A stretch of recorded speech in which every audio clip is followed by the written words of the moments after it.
అందరికీ నమస్కారం. ముఖ్యంగా వేదిక మీద ఉన్నటువంటి పెద్దలు ఉదయం నుంచి అనేక కోణాల్లో శాంతి చర్చల ఆవశ్యకతని, శాంతి చర్చలకు సంబంధించినటువంటి ప్రక్రియకు సంబంధించినటువంటి అంశాలని వివిధ వక్తలు ఇప్పటికే చెప్పి ఉన్నారు.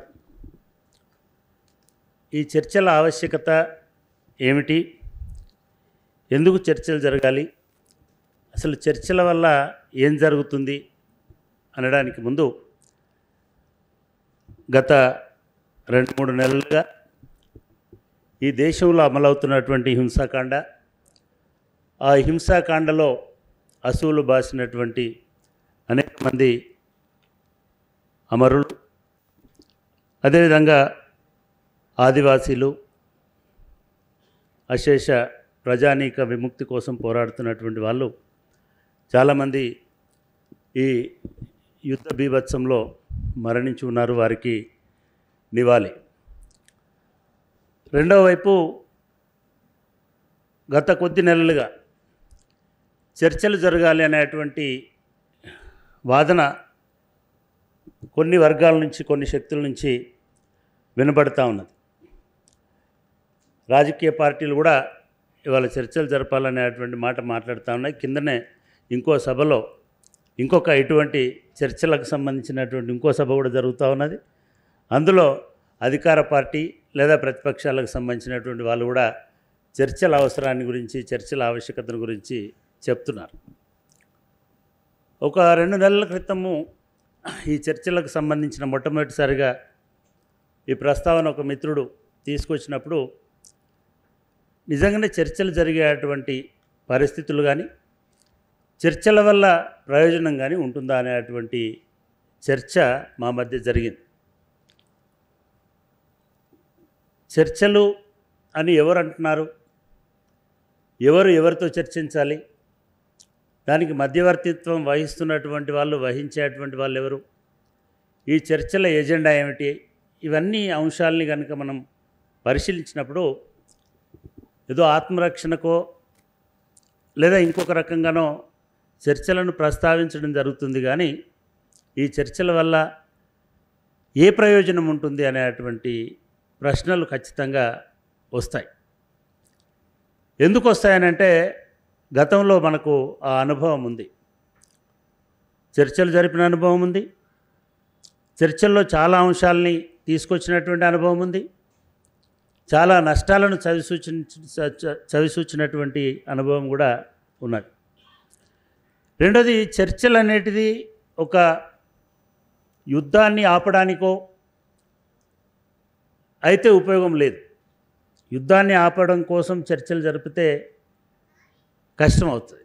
ఆ యుద్ధాన్ని ఫలవంతం చేయడం కోసం చర్చలు జరగాలి. ఎప్పుడైనా సరే చర్చలు అనేటివి అల్టిమేట్గా ఎండ్ రిజల్ట్ అనేటువంటిది ప్రజలకు ఉపయోగపడేటట్టుగా ఉండేటువంటి విధంగా జరిగితే చర్చలు ఫలవంతం అవుతాయి. కానీ ఇవాళ ఒక పిడుగు పడుతుంది కాబట్టి గొడుగు పట్టాలి అనేటువంటి ఆలోచనతోటి చర్చలు జరిగితే దానివల్ల ప్రయోజనం ఉండదు.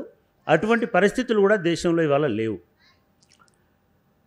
పెద్దలు చెప్పారు, మనకు 2004లో జరిగినటువంటి చర్చల్ని ఇవాళ సరిగ్గా 20 సంవత్సరాల తర్వాత మళ్ళీ 2025లో చర్చల ప్రస్తావనని తీసుకొని వస్తున్నప్పుడు 2004లో ఉన్న పరిస్థితులే ఇవాళ ఉన్నాయా?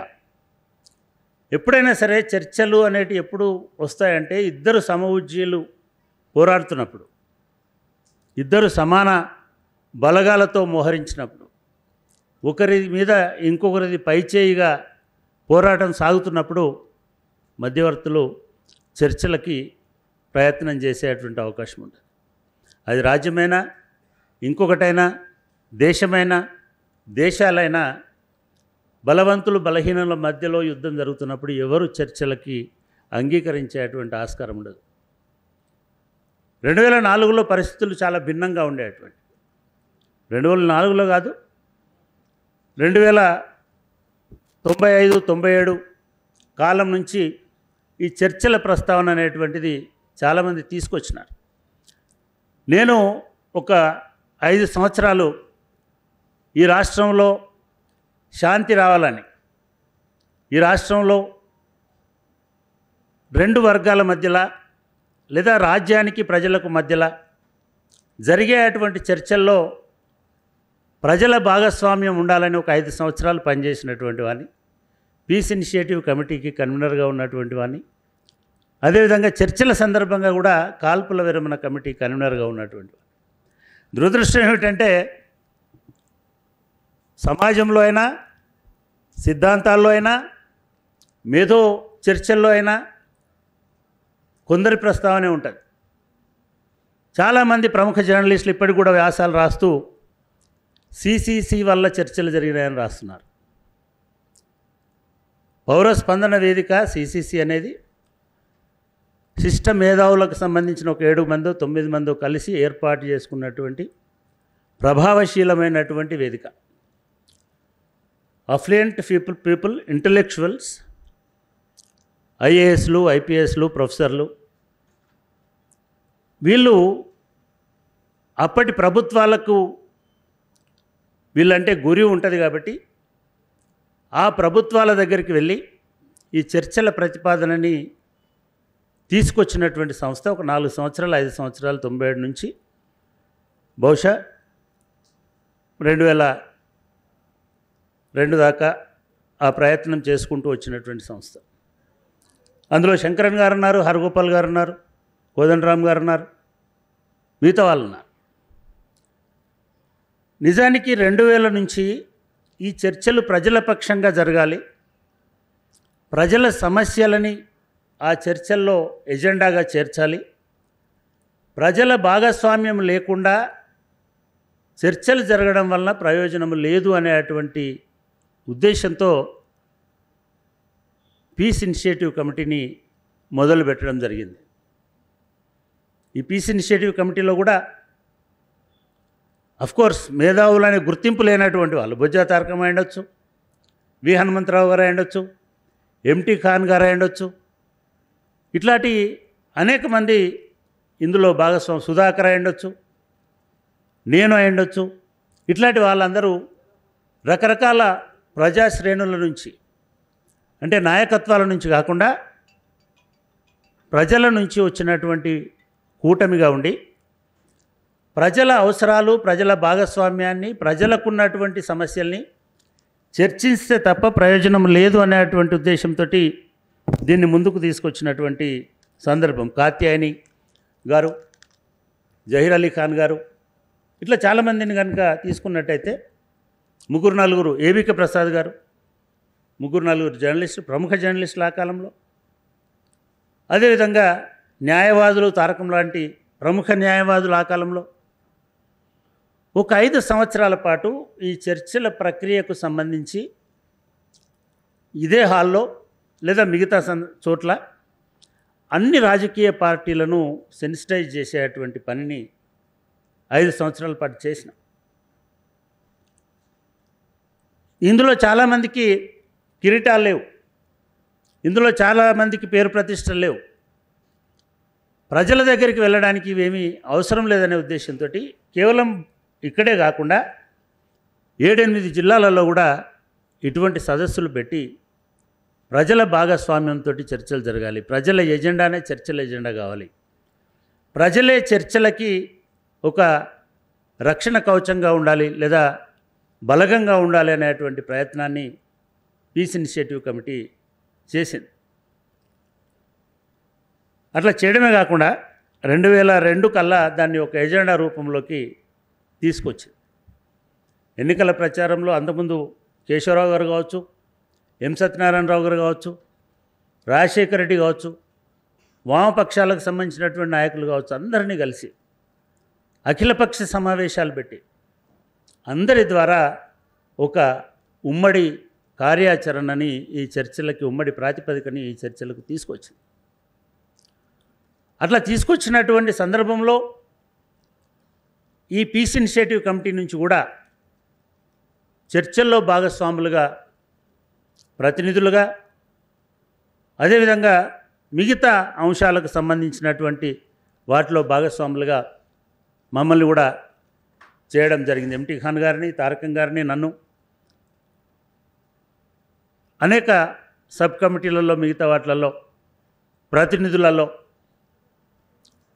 వేయడం జరిగింది. దీంట్లో మేము చేసినటువంటి పని ఏమిటి అని అంటే, అప్పటికే సిసిసి చేస్తున్నటువంటి ప్రయత్నాలు, పౌర స్పందన వేదిక ఉన్నత స్థాయిలో చేస్తున్నటువంటి సంప్రదింపులు, వీటిని గమనించిన తర్వాత కేవలం లాబియింగ్ తోటి శాంతి రాదు. ప్రజల సమస్యలు పోయినప్పుడే శాంతికి ఆస్కారం ఏర్పడుతుంది.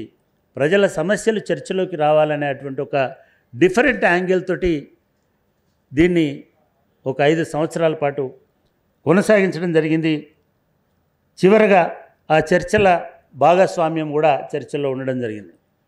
నేను ఎందుకని నాకు ఇప్పటికీ అర్థం కాదు. ఇది జరిగి 20 సంవత్సరాలు అయింది, కానీ ఏ మేధావి ఆ ప్రస్తావన తేడు,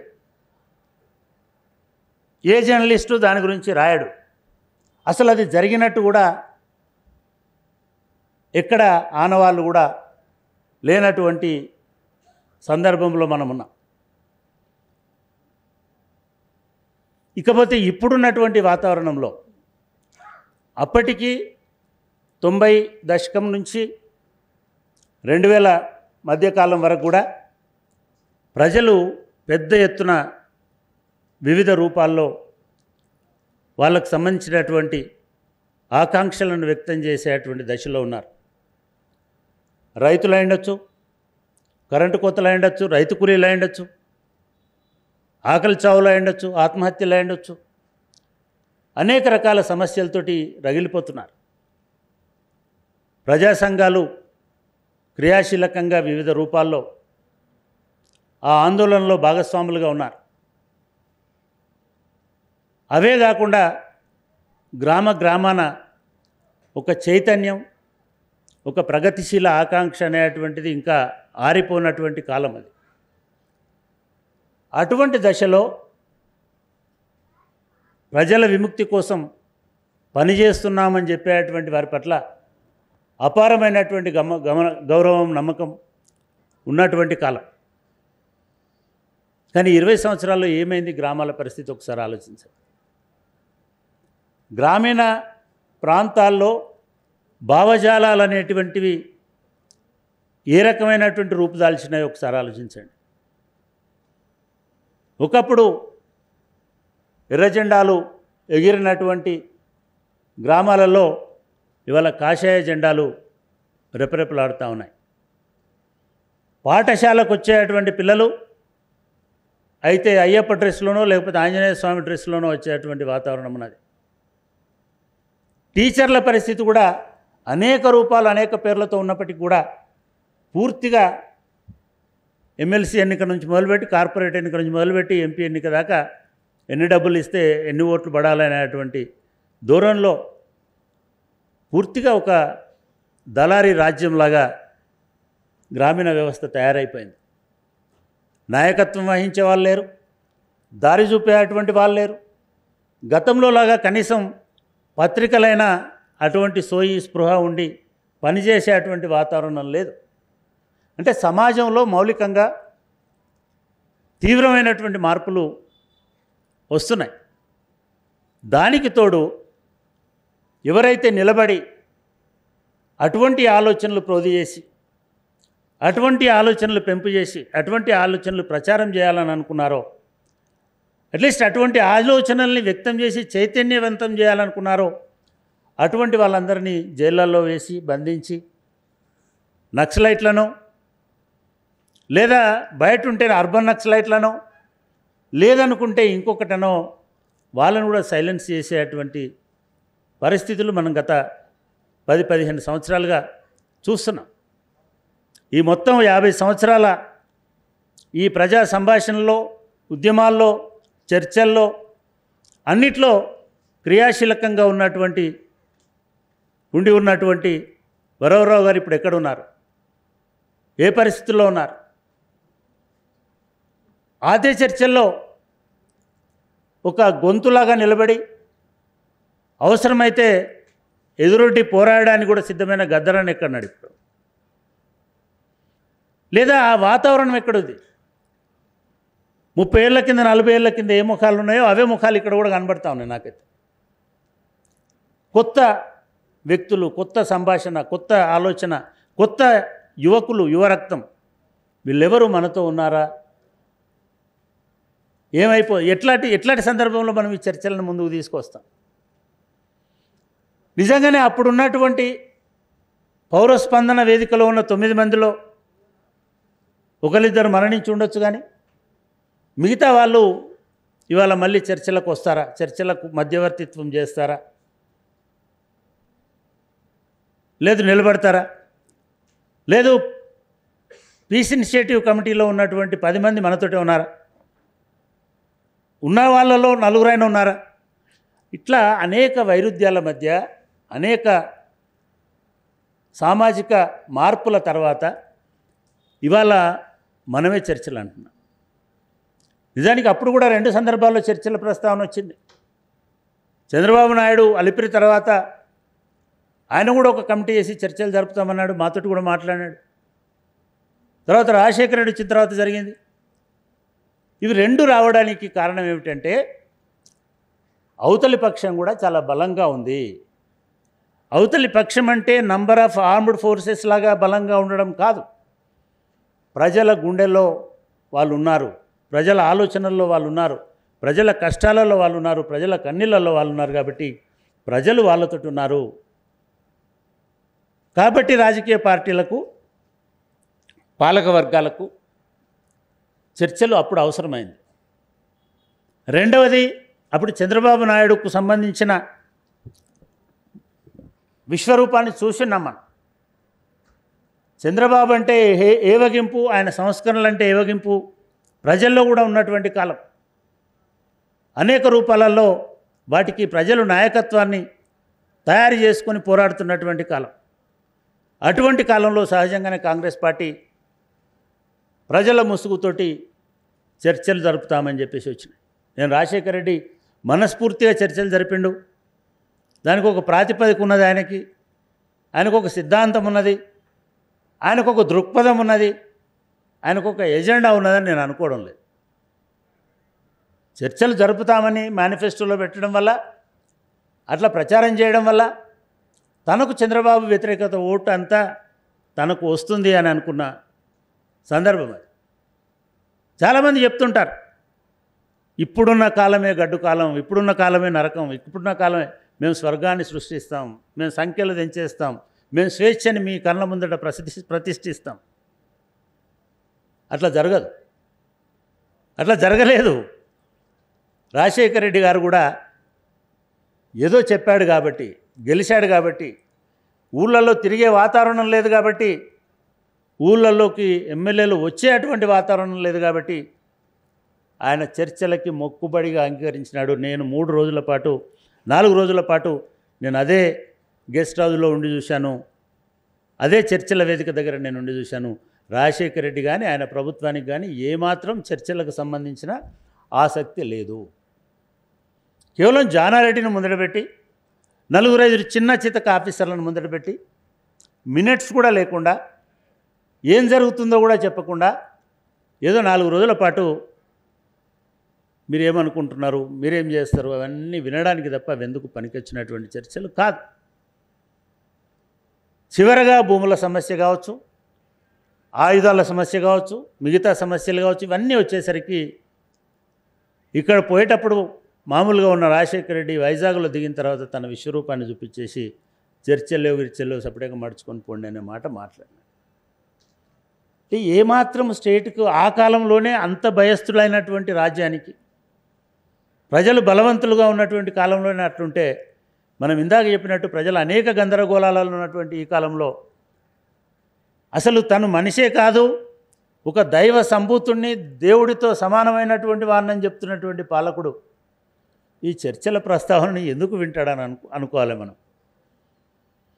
తేదీలతో నిర్ణయించి చాలా చూశాను నేను. చాలామంది ప్రధానమంత్రుల్ని, నా వయసు ఇప్పుడు 60 సంవత్సరాలు, చాలామంది ముఖ్యమంత్రుల్ని చూసినాను. కానీ భారతీయ పౌరులు అది అస్సాంలో ఉండొచ్చు, పంజాబ్లో ఉండొచ్చు, లేదా ఈశాన్య రాష్ట్రాలలో ఇంకెక్కడైనా ఉండొచ్చు. భారతీయ పౌరులుగా ఉన్నటువంటి ఒక సిద్ధాంతంతో పోరాడుతున్నటువంటి వాళ్ళని భద్రతా దళాలు చంపేస్తే హర్షం వ్యక్తం చేసినటువంటి ప్రధానమంత్రి నేను ఇప్పటివరకు చూడలేదు. ఆయన ట్విట్టర్లో హర్షం వ్యక్తం చేసినాడు ప్రజల్ని చంపినందుకు. అటువంటి కాలంలో ఫలానా డేట్ కల్లా మీ మొత్తం మందిని అంతం చేస్తాం అని చెప్తున్నటువంటి కాలంలో కనీసం అప్పుడు ఎంఎన్ రావు లాంటి న్యాయమూర్తులు ఉండేటువంటి వాళ్ళు అయ్యా ఈ చర్చలు అనేటువంటి సమస్యను పరిష్కరించడానికి ఉపయోగపడేటువంటి వాళ్లకు పనికొస్తాయి, లేదా సమస్యల పరిష్కారానికి పనికొస్తాయి అని చెప్పేటువంటి పరిస్థితి ఉండేటువంటిది. ఇవాళ కోర్టులు, మేధావి వర్గం, పత్రికలు, ముఖ్యంగా వీళ్ళందరూ నోరు కళ్ళు మూసుకొని ఉన్నటువంటి కాలంలో, జరగని యుద్ధాన్ని జరిగినట్టుగా చిత్రీకరిస్తున్నటువంటి కాలంలో, కాల్పులు ఎప్పుడు జరిపారో ఎప్పుడు విరమిస్తున్నారో తెలియనటువంటి సందర్భంలో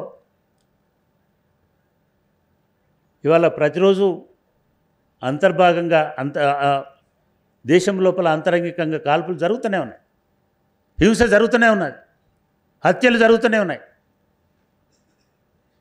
కానీ మునుపున్నటువంటి ప్రజాస్పందన కనిపిస్తున్నదా? ఎక్కడ మనం విఫలమైపోయినామనేటువంటి విషయాన్ని కూడా మనం పరిగణలోకి, ఇప్పుడున్నటువంటి వాతావరణం ఏమిటి అనేది కూడా పరిగణలోకి తీసుకోవాల్సినటువంటి అవసరం ఉన్నది.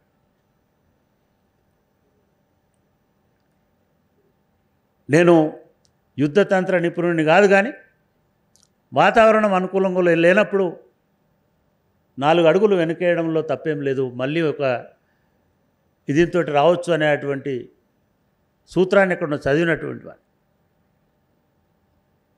ఖచ్చితంగా ఈ వాతావరణం తొలగిపోయేంతవరకైనా